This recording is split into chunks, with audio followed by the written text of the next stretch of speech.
get somebody to blow up a bus full of children or a building full of innocent civilians, you have to grind it into their minds. You have to wash their brains and tell them there is a higher cause out there. It's religious, ethnic, racial, whatever. And for that higher cause, you can disregard all the normal rules of morality. Yeah, October 7th was awful. Absolutely. Obviously. Terrible attack. Mm-hmm. But also, what they've done to Gaza is fucking insane. It's insane. And if you can't see that, if you can't say that, and your response is, Israel has the right to defend itself. Like, what are you talking about? Against what? Children? Right. Against women and children that are getting blown apart? Against aid workers that are getting killed? Yeah. Like, what are you talking about? Like, we can't have a rational conversation if you're not willing to address that. Israel's controlling our government. Trump is powerless against him. We haven't had, I don't think we've been a sovereign nation since they shot JFK. And when I say they, it's like people online say, what do you mean by they? I'm talking about Israel. I don't want you guys to read in between. I'm talking about Israel. So let's stop making that a taboo subject because they've gone mask down. Everything they're doing is demonic. I want nothing to do with it. I will never support Israel into the future after what they've done to these children. The starvation campaign. I don't care. Please write your article. You've already written them all. I don't know what you could add about me.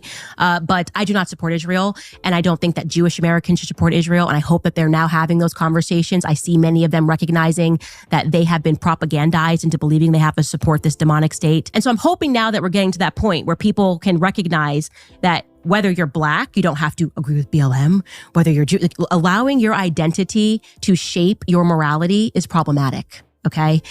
And Israel, in and of itself, is the demonic nation. I will never support Israel, right? So I went from working for PragerU to I will never support Israel. So that's how much the scales have fallen from my eyes about what they are involved in.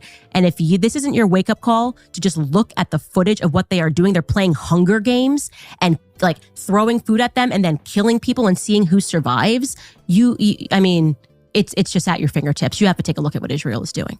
What Joe Rogan and Candace Owens said is true. They're both looking at the situation honestly, and I respect that. But if I had to pick one point that really stood out to me, it's what Candace said, that if you allow your identity to determine your morality, then we are doomed. And she's right, because once you start excusing wrong just because the people doing it look like you, or share your religion, or your politics, then you've lost your compass. Wrong is wrong, no matter who does it.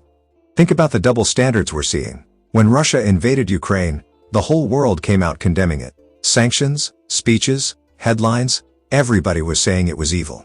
And it was. But now, Israel has done far worse to Gaza. The destruction, the starvation, the killing of children, and yet the response has been silence, or worse, excuses. If it was any other country, they would have been punished, isolated, and labeled war criminals. But because it's Israel, people turn a blind eye. I have been very disappointed with Trump on his perspectives about Gaza. I have been disappointed, by the way, he's the last person I'm disappointed with, because I've been disappointed, as we saw all last year, with the conservatives, people that say they're Christians, who are condoning this on the basis of what? Like, you're saying, oh, well, they're Muslims, so who cares?